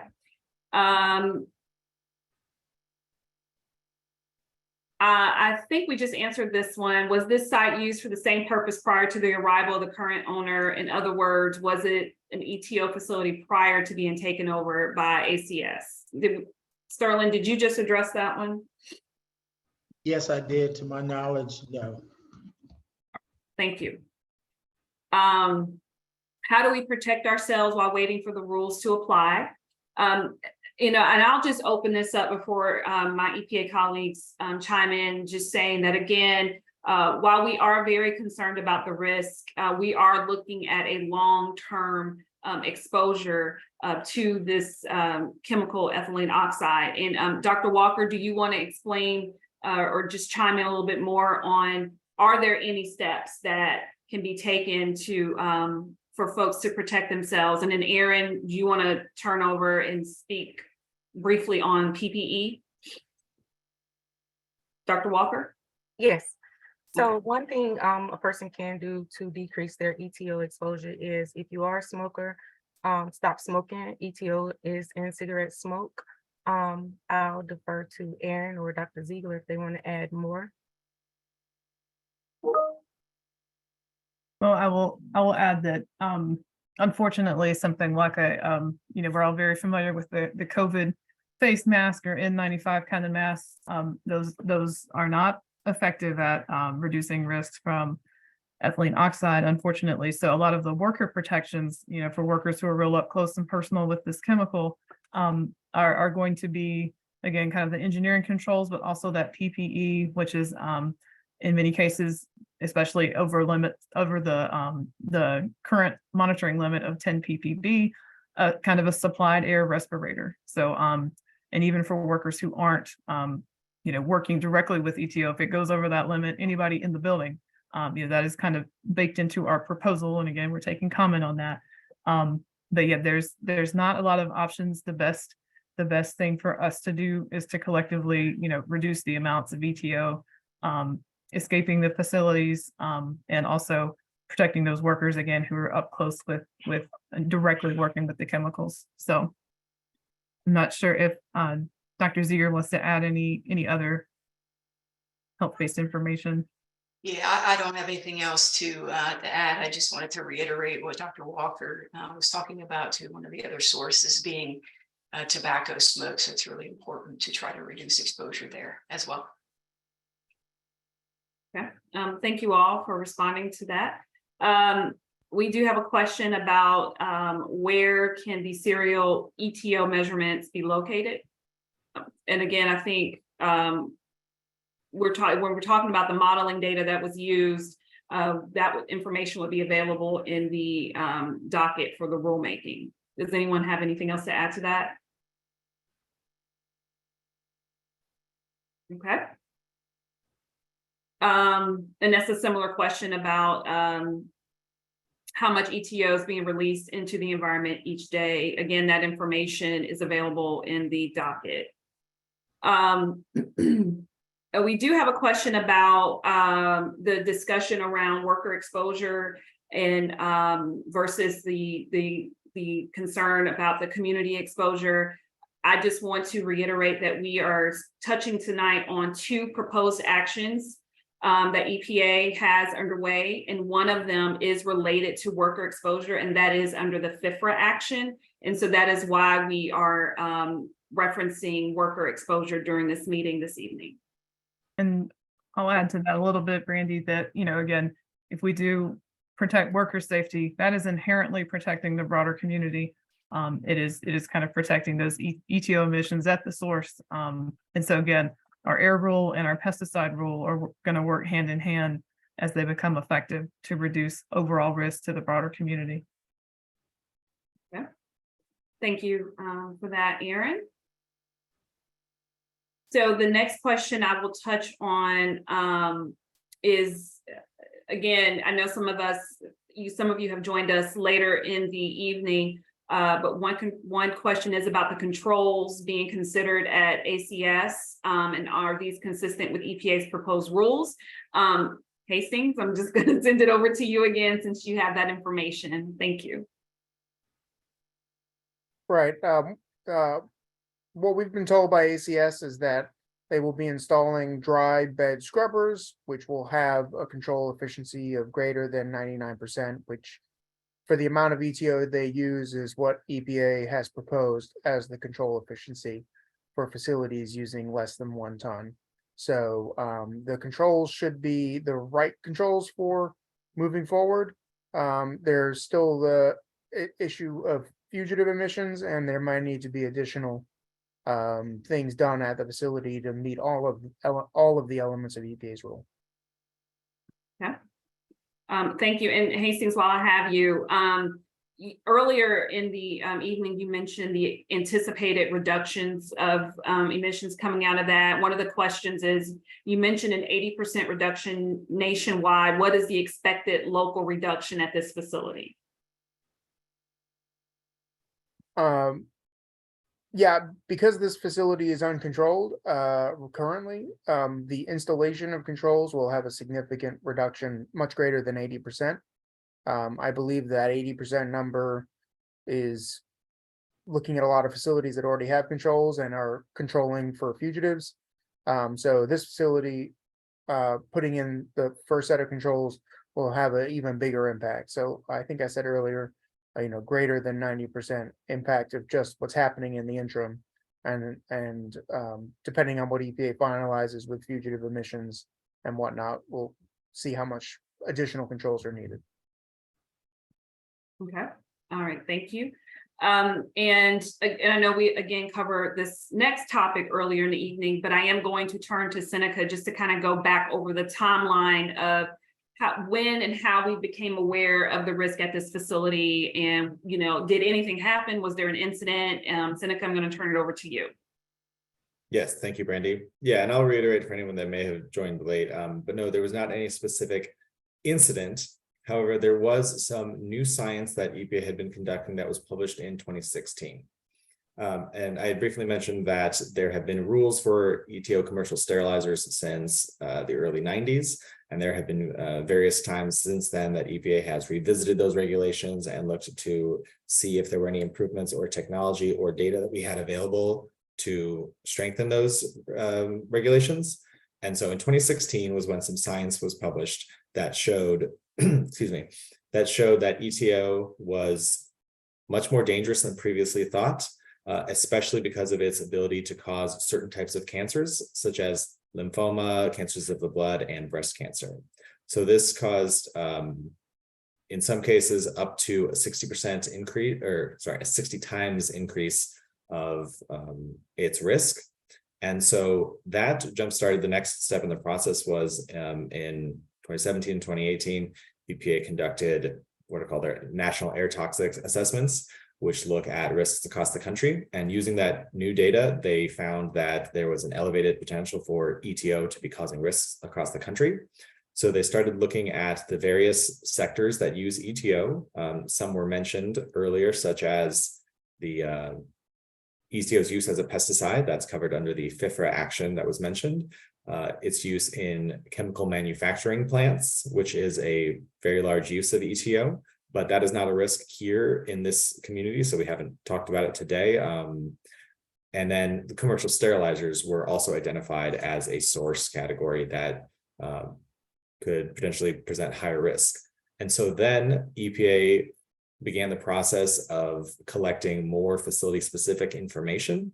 That started with an information collection request in 2019. That went out to the largest facilities and gathered some information. And then based on that, EPA decided it needed an even more thorough information collection, and that went out to every single sterilizer in the country, including here, the ACS facility in Temple Terrace. And that second information collection request went out in September of 2021. And so then EPA began analyzing all of that information as it came in and identifying all of the sterilizers where risk would be the highest. And that took getting all of the information. And unfortunately for the facility here in Florida, we did not have all of that information until around May and June, which is why we're here now. But it has been an ongoing process. All right, thank you for that, Seneca. I'm going to go to our next raised hand in the room, Mr. Douglas Nerland.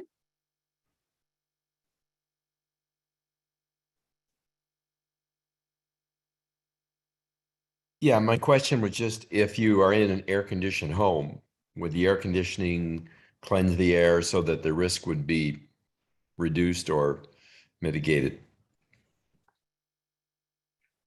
Okay, I'm going to turn that one over to Seneca.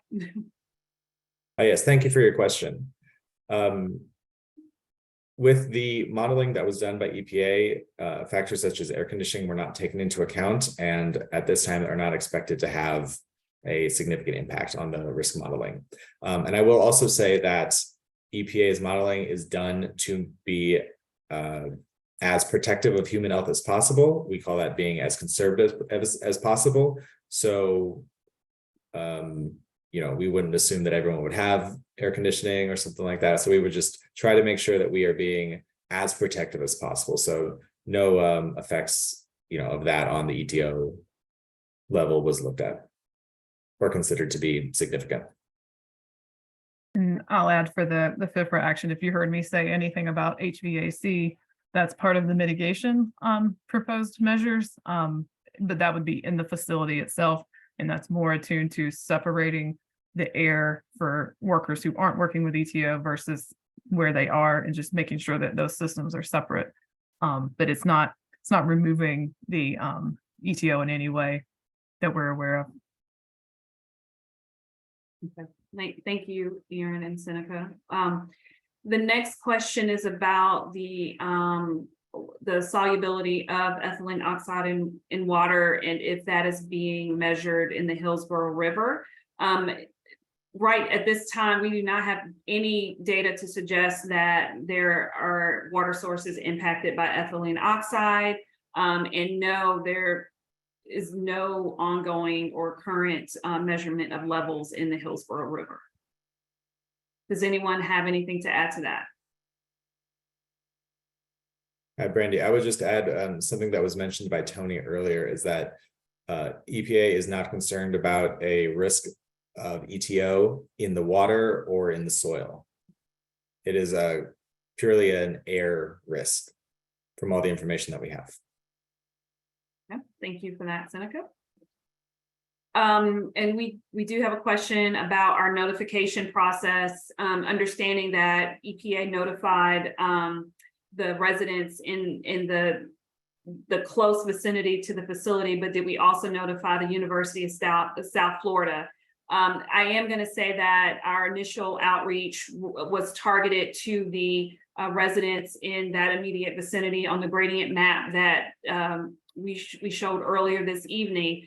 However, that will not end our outreach. We will continue our outreach. We will continue our meetings, and we do plan on, excuse me, being on the ground in the Temple Terrace area probably within the next month. So again, we wanted to get this information to you all as soon as possible. And if you know a group or someone who did not receive the information, we welcome their contact information so we can get it out to them. Thank you. Okay. Another question is, a lot of these are still just on kind of the immediate risk, and is there a recommendation for evacuation at this time? No, that is not the recommendation we are making tonight. We are providing some information about what the long-term risks are to the community and to the workers in the facility, and that there are some proposed actions out there right now for comments. Okay, so I'm going to, Seneca, throw this one to you. You said ACS is in the top 25 worst offenders. Can you give us numbers? How is ACS compared to the other top 86? Yes, thank you. You can look at the risk numbers as they're presented in the public docket, as I mentioned before, but you know, we don't have them like ranked. We just look at all the facilities that are above our threshold of 100 in a million, and those are the ones that we have been making sure to do extra outreach and engagement at the community level. And like I said, unfortunately, we didn't get the information for this facility until just recently that let us know that, you know, to start this process, so which is why that this is the first time we're here. Yeah, they're not like, you know, ranked. Anything above 100 in a million is, you know, causing our, you know, our action level. Thank you. Another question, why is the facility still allowed to operate if it is causing all these issues? And I'll turn that to Sterling, just to basically, before I turn it to Sterling, to say that the facility as it's operating now with the current regulations is not out of compliance. Sterling may want to touch on that. Yes, we've been inspecting the facility. We've been there twice this year with EPA, one time, and then we were out there in 2019. Their current permit is a small minor source permit that they're currently in compliance with. These new regulations are designed to lower the risk. So the facility is complying with all of the standards and rules and regulations that it's required to. This regulation right now that we're talking about is to raise it another level and to try to be as protective as we can of public health, given the knowledge that EPA has received recently. Okay, thank you for that, Sterling. We do have a question about the monitoring, you know, at the local level, and if there are any financial and technical resources that can be applied towards that. Sarah, can I turn that one to you? Sure. I'd like to take a step back to discuss some of the challenges with monitoring, and then we can circle back on that. As an ambient air monitoring contact, I agree. I think that it makes sense. Like, oh, let's go out, let's monitor, let's see what's in the air.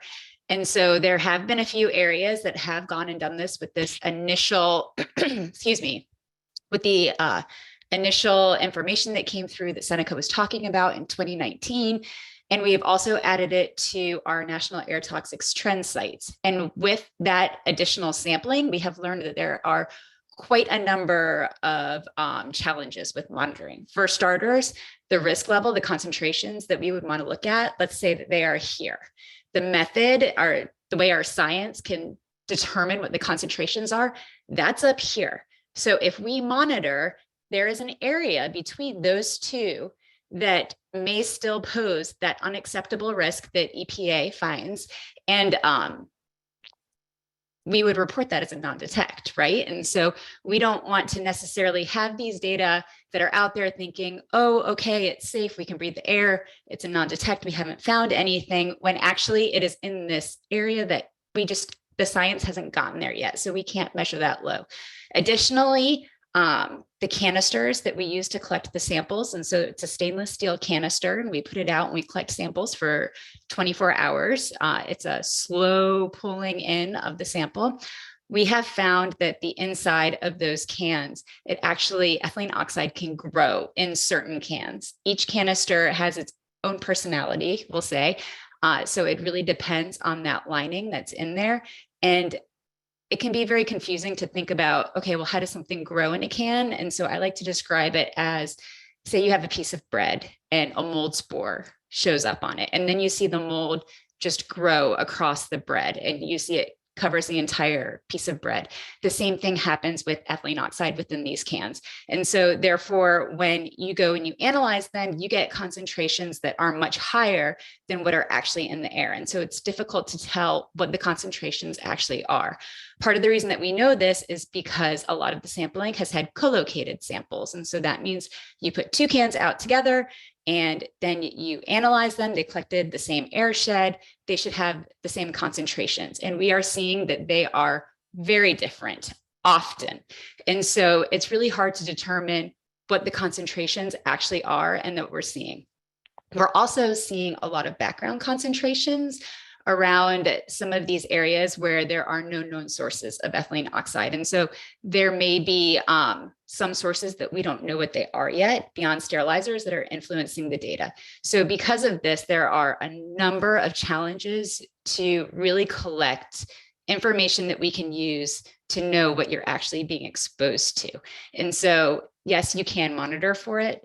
And yes, there is a cost associated with that, but the bigger concern is you don't really, at this point, the science isn't far enough along to really know what those concentrations are that we're looking at. And so for those reasons, we've decided to use modeling where we can take a number of things into consideration. That would include wind direction, wind speed, what the actual emissions are from the facility, and that can give us much better data. Okay. Well, thank you, Sarah. And as we get ready, we're going to go to our last presentation segment for the evening. Sarah, what I wanted to just for you to clarify is an additional question was how, understanding that modeling was used, so how are the emissions per day determined? Was that from the actual measurements or quantities of EtO used? From what I understand, the emissions are from what the facility reports as what their usage is. Okay. And then we'll have additional data once this new rule is finalized. In the proposed rule, we are requesting to have these continuous emission monitors at the stacks. And so we'll know more about what's actually coming through those stacks. And those data can be used in models.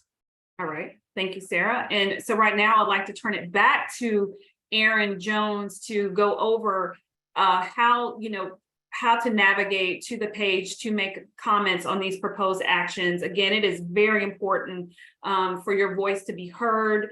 EPA reads every single comment submitted. And we do understand that there are 2 weeks left in this comment period, and we do want to make sure that you have the information you need to make a difference to this comment period. So Aaron, I'm going to turn it back over to you. Great, thank you, Brandy. So again, at this time, we'll reflect really quickly on what we've heard so far, and we'll take a look at EPA's EtO webpage and also discuss how you can go from that to comment on the 2 actions we've shared with you today. So we've learned that EtO is potentially causing risk to communities and to workers. And then we have proposed comprehensive solutions to reduce this risk, and we are seeking comment on those proposed solutions. So the next, we'll go to the next slide, but I'm also going to take over and try to actually drive through the webpage itself because it's a little more intuitive to kind of go through the actual webpage. So I am sharing that now, hopefully. And this is the EPA's ETO webpage. So it's www.epa.gov/ETO. It will take you here. And what you can go from here is learn. It's a great one-stop shop for everything we have on ETO, no matter what the authority is. And so we can learn more about ETO. There's an ethylene oxide explained here. If you can see my cursor moving, lots of plain language documents if you want to come here first to start off your ETO education and then do deeper dives. This is a great place to start. ETO outreach summarizes all our previous public national webinars, the community engagement that we've done. And then most importantly about the comment periods, everything is consolidated here in this green box, comment on the proposed ETO actions. Again, we had public hearings earlier about a month ago. And then we also have our air toxics rule. So you can go here to learn more about that. The proposed pesticide interim decision that I talked to you about, the chemical manufacturing action that we didn't talk about because you guys don't have that facility in this community, but that is here as well. And then the final bullet here is really a great place to go when you're ready to make that comment or figure out how you want to submit your comment. So I'm gonna, if you click on that, it will take you here. And so this first chunk of information is about the Clean Air Act action and the rule that Seneca talked to you about tonight.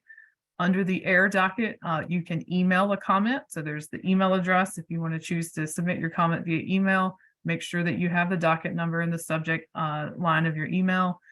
Also, the regulations.gov option is always available. And this link here will take you straight to the docket and to the proposed rule within the docket where you can comment.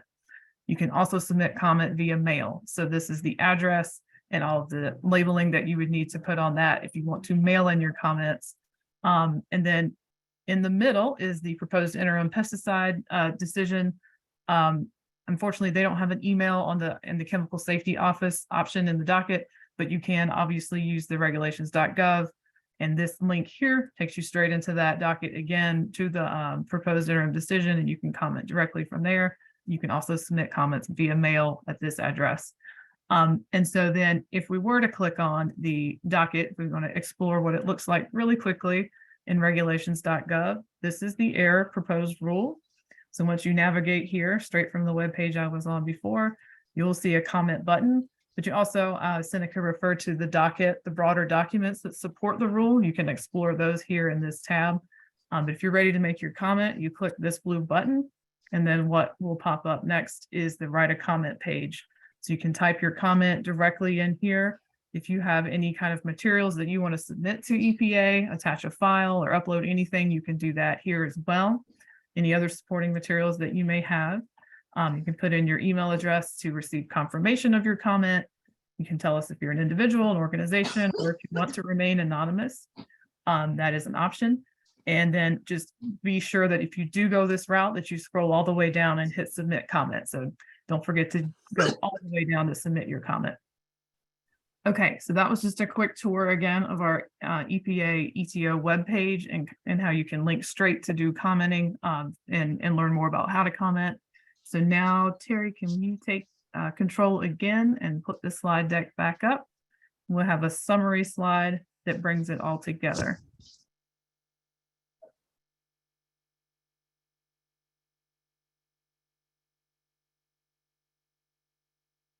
Thank you, Terry. And we'll click through. Okay, great. So again, this is bringing it all together. The EPA, the first web page is where we navigated through.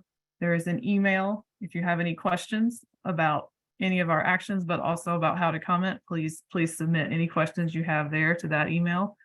Regulations.gov is the way to do your web-based comment, written comment, and again, make sure that you go to the appropriate docket. Clean Air Act is here in blue. And the proposed interim decision under FIFRA, the pesticide action, is in green. And then both actions are open for comment through the same timeline. So make sure you get those comments in by June 27th by midnight. If you're choosing to mail in a comment, make sure it arrives at EPA, send it early enough that it will get to EPA before June 27th. And that is how to public comment. So please do let us know if you've got any questions, if anything wasn't clear about that. We want to make sure that you guys are clear on how to make a public comment. Thank you. Okay, thank you for that, Aaron.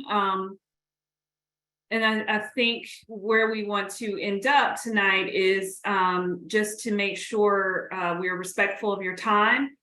There are a few questions left in the Q&A module, and I will briefly touch on them.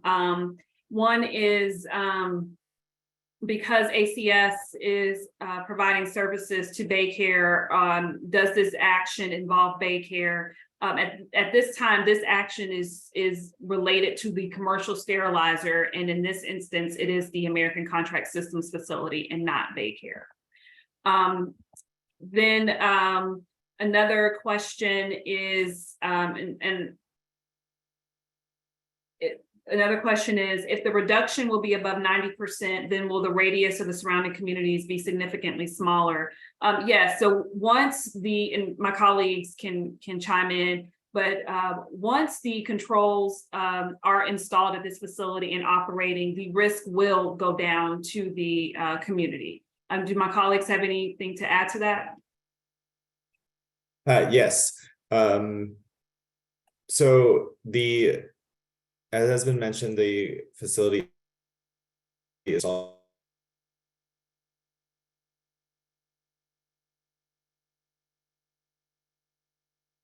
Did we lose Seneca? Am I back? Sorry, I think I. Yes, you're back. Sorry about that, everyone. Some technical challenges.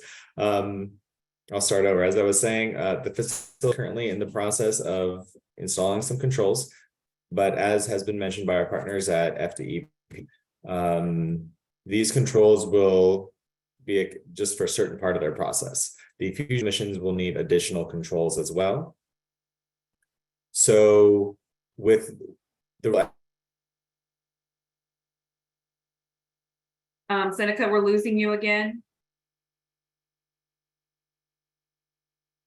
Okay. Hastings, did you want to add anything to that about the controls being installed and just the reduced risk to the community once they are installed?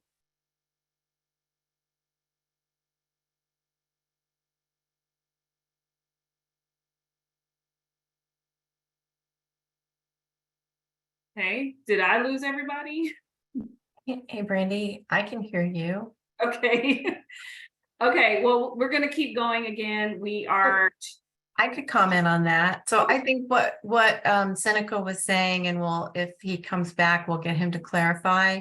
But I think what Seneca was saying is that in addition to the controls on the stacks or the production equipment, we will also require controls on fugitive emissions, which are emissions that go outdoors and out windows, and through other cracks and crevices in buildings and other ways. And when we reduce those fugitive emissions, we will also reduce the risk to not only the workers, but the surrounding community.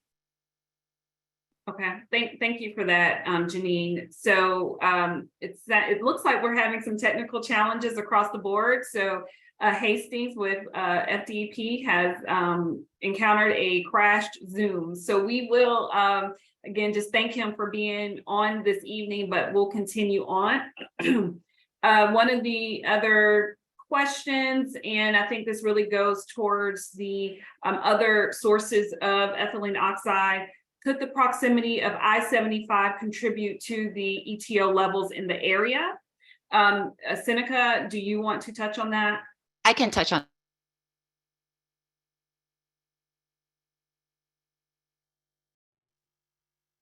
Yeah, it looks like Janine's back. We'll just give everybody a second and see if we can. I am back to potentially close this out. I'm sorry, what? It's okay. I'm sorry, all of us lost connection. I'm very, very sorry.